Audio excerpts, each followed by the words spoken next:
The creations I make tend to be photography. More so now it's videos, but it started off with my appreciation for ordinary objects that I just saw around the house and when I was walking in the streets.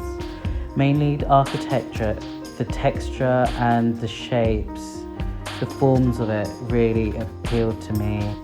It wouldn't necessarily be the whole building, it would just, I would aim it towards the specific section that I really appreciated.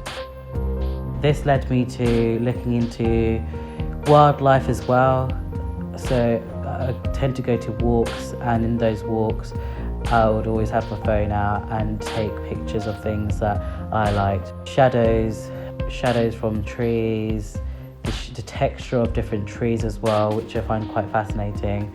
I do appreciate, Mother Nature and how the designs of just the bark is incredible, especially when you zoom into it and look, with all the different colours as well as texture.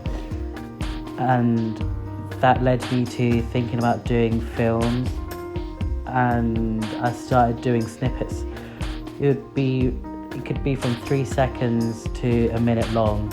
My videos don't have me in it, so you will never see me. It's not about the people, but more so the atmosphere, just everything else.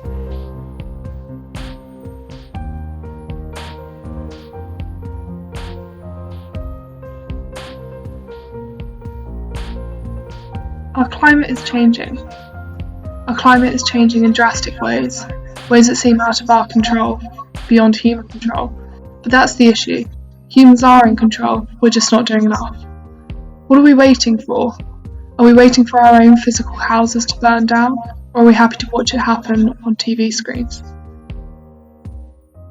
My practice creates accessible and immersive scenarios that challenge the ways in which we experience climate change.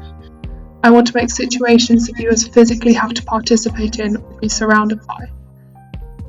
Powerful visuals and imagery in some of my sculptures and installations that cause you to stop in your tracks in order to pass. I want to jolt my viewers, make them feel some kind of remorse or guilt. A bigger part of my work uses recycled materials. I often grab these out of bins where people have failed to recycle correctly. One of my recent pieces, Crunch Time, is an installation that invites an audience to walk through a compost box which is filled with plastic and rubbish. This is tapping into the concept of landfills.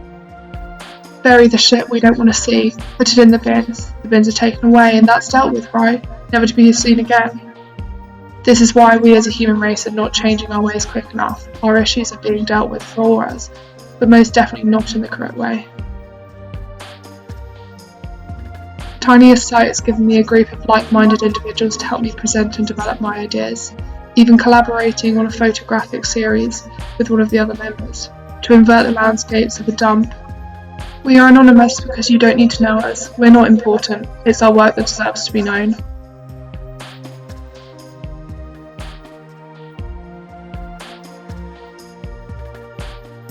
My work focuses on painting, but a new way of viewing paintings.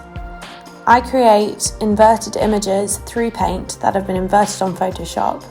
They are landscapes, and it is a comment on the current climate situation and crisis. I ask audiences to come along and scan each of my paintings using the Louise Merchant app. This is to make people realise how serious the climate is and how we need to start changing. And if we don't realise and face up to the problem, this is where our landscapes are going. Throughout my time at university, I've been told that I need to experiment more. I need to focus more on video, installation, sculpture and performance. And I'm talked to as though painting is the worst thing you could do as an artist. This year I was sick of it. I was sick of being told that painting isn't contemporary enough, it's not reductive enough. I want to do painting. Painting is what I'm good at. Painting is how I see art. I want to paint, and therefore I have falsified a new way of painting and viewing things through a phone just so I can have the excuse to paint landscapes. This is why I paint, and I will not do video, and I will not do sculpture, and I will not, for the love of God, perform either. Being part of an artist collective is a really great experience.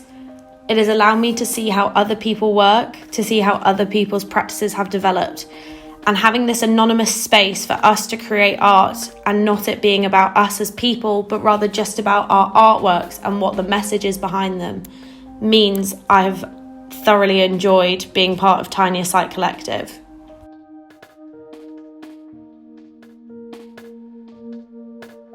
My practice focuses on the space around us, manipulating and conceptualising it, but also embodying what it offers within my work.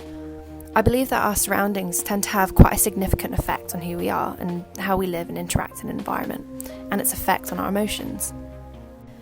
I believe that a space, an object, a product and a room are all designed to meet some sort of criteria on which it's needed. This could be in terms of function, luxury and comfort.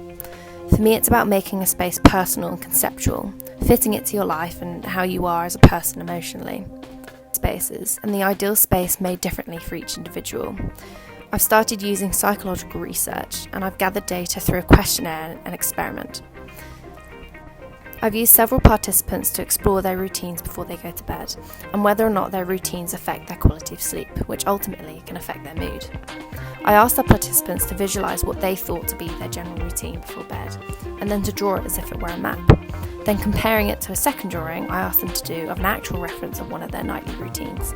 From this I was able to see what people actually expect from their routine to be in comparison to what it actually is, and I begin to design spaces from this based on where they go and what's important to them to have a good quality sleep.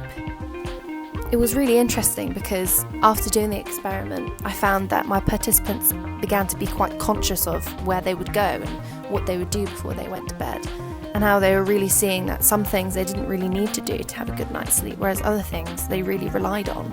And it just shows, there are some luxuries we think are just really important, which probably aren't. My passion for space and environments, I think, must have come from a deep-rooted dependency that I have in comfort and escapism into a space where I know I can feel safe, happy and calm. It also needs to be a freeing space, which is where the Tiniest Collective has been so beneficial for me in my practice.